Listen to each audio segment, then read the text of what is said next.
Aubrey is wondering how we know the genuine us or who we are.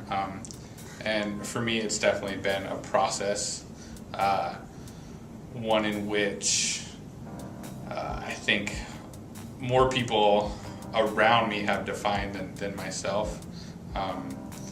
And it's been a lot of fun. It's been a growing experience, and I've had to refine aspects of myself.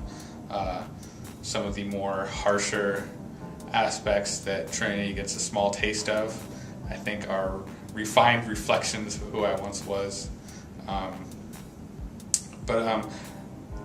So much of it has come from a faith, and that I really do honestly believe that there was someone that created me like this. By trusting in God and believing in something greater, just knowing, living for something else besides myself. I am part of something bigger. There we go. I'm part of something bigger. And so by me being completely 100% myself, I can add to that, and even by being myself, I can show others who they are. That you really live authentically when you work within the giftings that God has given you. For instance, God has given me a desire to play music, to do music, and He hasn't given me a love of psychology or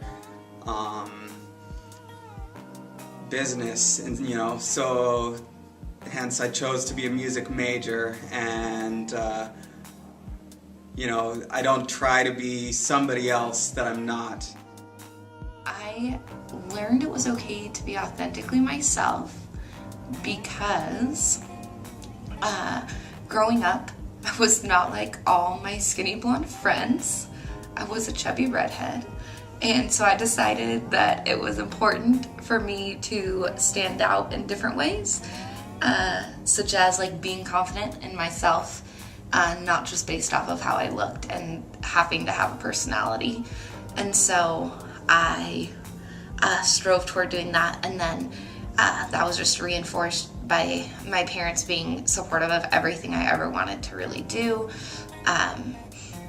and by different teachers and different mentors that I came across growing up. And then as I got older and into high school, I became more involved in different like Synod Church stuff, and it just became more and more reinforced that it was okay to be the person that I knew that I really was, and that person was the person that shined, not the person that had red hair necessarily.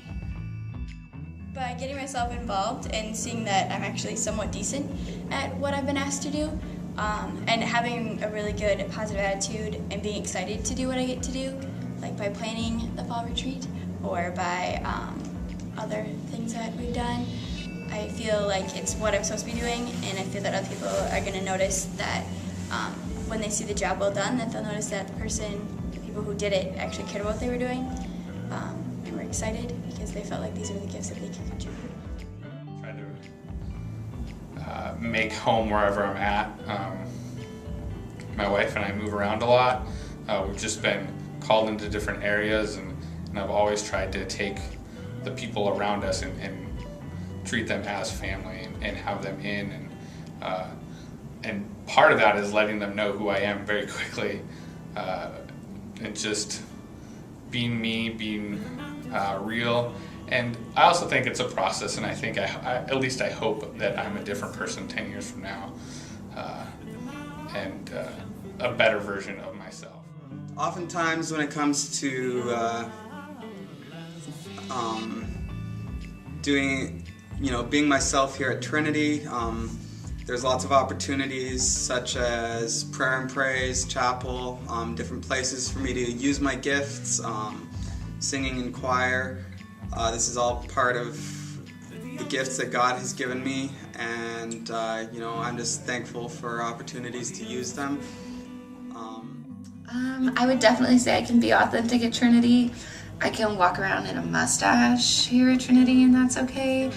But even deeper than that, like, I can truly say how I feel, not even in classes, but wherever I go, and have like conversations with people about how I feel about things, and not just on a surface level, but really get into those conversations and really not have to like hide who I am, because this place is welcoming, and why not be somebody that stands out so that other people can know that you can be yourself and to welcome others in that way. I don't think you can go any other place and feel the same welcome atmosphere. Like, where else can you go where everyone else knows your name? It's basically like Cheers. We live at Cheers, subtract the bar. Where everyone does know your name. And I think that's really great. I also think, student-wise, that we show a really great sense of respect to one another, at least in school, where you don't have to be best friends with somebody, but you will definitely say hello. You won't just push back, push them away or whatever, and not even like say, oh hey, how's it going? Because it truly seems that people care about people here. There are certain people that like, and there are a lot of people this year especially that I've like strove to surround myself with, because those are the people that I really find to be genuine and to be those honest people that are truly themselves, who don't hide anything and who put it all out on the table for you to see and like kind of take it or leave it sort of thing. Place, and that's what Trinity's all about, is getting to that place, discovering where you fit in the body, what gifts God has given you, and how He wants you to use them. And I love the cornucopia of students at the school, and that make up Trinity and make it this odd, wonderful place. And I want it to get better. I want it to be better tomorrow than it was today. And so I think that's what I strive for in a small way, and want to keep pushing. And yeah.